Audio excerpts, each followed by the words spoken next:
Olá! O estado do Pará como você nunca viu. Mistérios, paisagens, histórias de vida, curiosidades sobre os animais. A emoção da pesca esportiva nos pontos onde mar e rio se encontram. A equipe do Terra da Gente leva você à região da ilha de Colares. E não há como passar por esse pedaço do Brasil sem falar sobre um fato impressionante. Segundo os moradores, a região foi tomada por discos voadores e houve até ataques alienígenas. Aquilo aproximava, imobilizava a pessoa. O relato das vítimas. Espetado bem no meio do vermelho. E a senhora até hoje tem a cicatriz. Até hoje eu tenho. O clima de medo. As pessoas chegavam aqui muito apavoradas, sem entender o que tinha acontecido e com sintomas em comum. Dos mistérios do céu à rotina na natureza. Que tal caçar caranguejos? Não sai daqui mais. Olha aqui. O vermelho brilhante dos guarás. A tática inusitada dos pescadores artesanais. Das terras paraenses, uma receita de muqueca de robalo. E também tem música para você, e claro, com a inspiração que vem da natureza.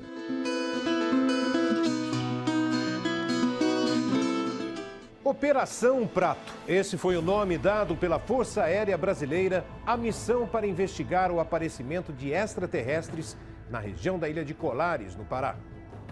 Os fenômenos ocorreram na década de 70, mas até hoje intrigam moradores e estudiosos. Centenas de pessoas viram e sofreram as consequências dessas aparições. Então, desembarque com a gente nessa ilha cheia de mistérios.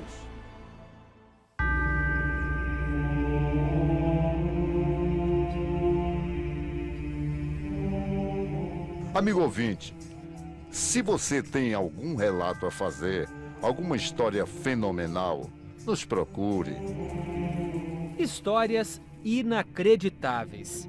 Era assim uma luz misteriosa que deu pânico de pavor em toda a população, ou seja, em toda a ilha de Colares. Uma ilha de mistérios. Eu nasci aqui nesse lugar e eu nunca tinha visto isso acontecer, essas coisas, né? Estamos em Colares, estado do Pará. Uma ilha com pouco mais de 600 quilômetros quadrados. Um lugar pacato, quase isolado, onde se vive da pesca e da agricultura.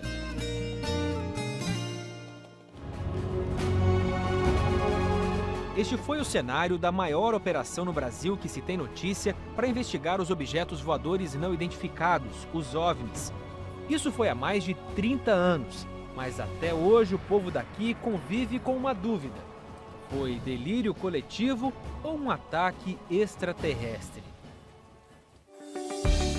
Para investigar essa história, pegamos a estrada.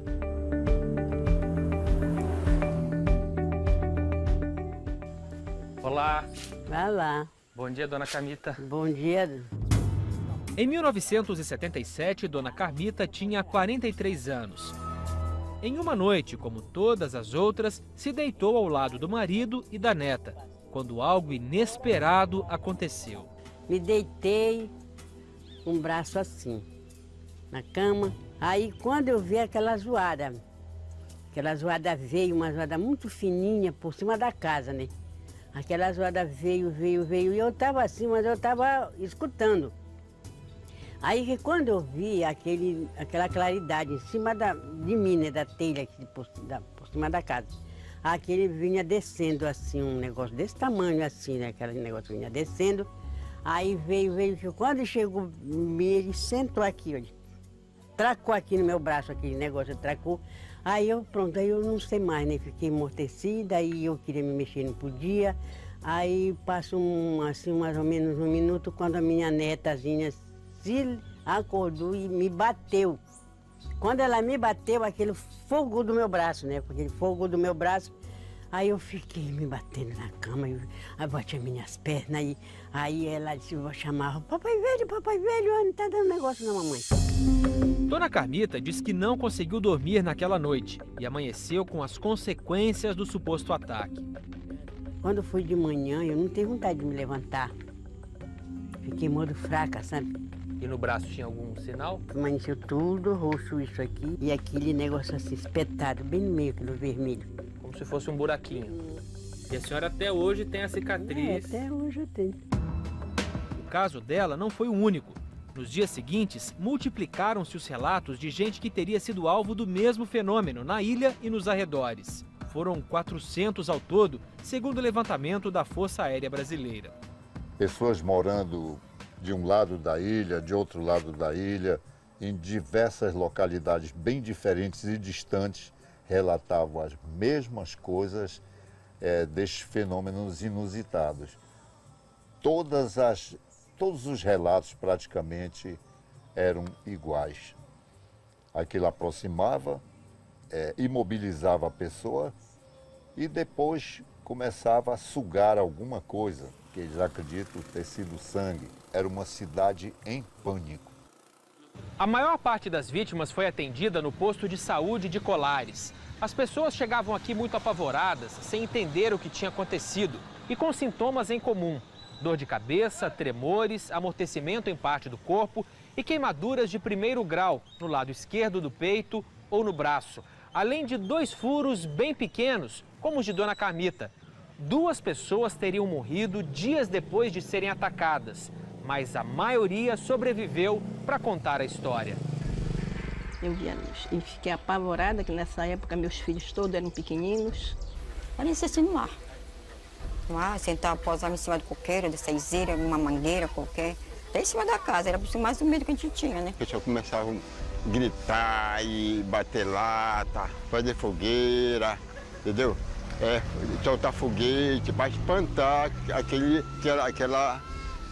aquela nave. O delegado foi embora daqui. Muita gente foi embora com medo. Não se sabia o que eram aqueles aparelhos que vinham do céu e que estavam machucando as pessoas. Sem saber o que fazer, o prefeito acionou a aeronáutica, que mandou 20 homens para a ilha. A missão tinha um nome: Operação Prato, que é como os ufólogos chamam o disco voador. Os oficiais da aeronáutica acamparam na orla da praia, vieram munidos de câmeras fotográficas e filmadoras. Eles passavam a noite em vigília, à espera de alguma ocorrência. E a partir do 3º mês, teriam visto luzes no céu e até uma nave espacial. Tudo foi registrado em cerca de 2.000 páginas de relatórios. Parte desse material foi divulgada agora pela aeronáutica. Nos registros, os oficiais afirmam que viram objetos voadores luminosos no céu do Pará. Um dos relatos mais impressionantes é o do próprio comandante da operação, o capitão Irangê de Holanda. Ele e mais um oficial teriam visto uma nave com 100 metros de comprimento, no formato de uma bola de futebol americano, pousar naquela margem do rio Guajará-Mirim. Tudo isso teria sido informado ao comando da aeronáutica, mas mesmo assim, dias depois, a Operação Prato foi encerrada, sem explicações e sem nenhuma conclusão. 20 anos depois, o comandante da operação contou como foi a experiência no rio Guajará-Mirim. Nesta entrevista a ufólogos, revelou ter notado inicialmente luzes e sons. Esse trem passou em cima de onde nós estávamos, em cima de onde eu estava. Depois de 1 hora, ele teria visto outras luzes e, finalmente, a nave. Aí nós vimos uma forma estranha, uma forma de uma bola de futebol americana. Só que tinha janelinhas no meio. Eu não vi ninguém atrás daquela janela, mas que tinha janela, tinha. E o Irangê de Holanda apareceu morto dias depois da entrevista. As investigações apontaram suicídio. As estranhas manifestações nos céus de Colares se tornaram menos frequentes, mas ainda atraem ufólogos do mundo inteiro e gente interessada em investigar o fenômeno. É o caso do radialista Hilberto Freitas. Ele veio para cá há 20 anos, fundou a rádio e se comunica com os ouvintes terráqueos para entender os seres de outro planeta. As luzes continuam a vir. Até hoje, se vocês demorarem um pouquinho por aqui, talvez tenham a sorte de ver. Durante os 4 dias em que estivemos na ilha, não vimos nada de diferente. E saímos de lá com as mesmas dúvidas que perturbam a comunidade até hoje. Os fenômenos de 1977 foram mesmo provocados por extraterrestres? E se eram eles, por que escolheram um lugar tão isolado do Brasil? Essa pergunta é a mais difícil. Não tenho a mínima ideia o porquê que escolheram aqui. Talvez pelo ambiente calmo, por estar próximo do Equador. Mistérios a serem desvendados. Até lá, vão continuar alimentando o imaginário de quem vive por aqui. O planeta Terra é uma micropoeira no universo.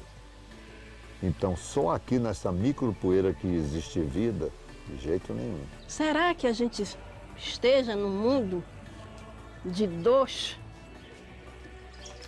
pirâmides, essa nossa aqui e outra lá, com pessoas até muito mais inteligentes do que a gente?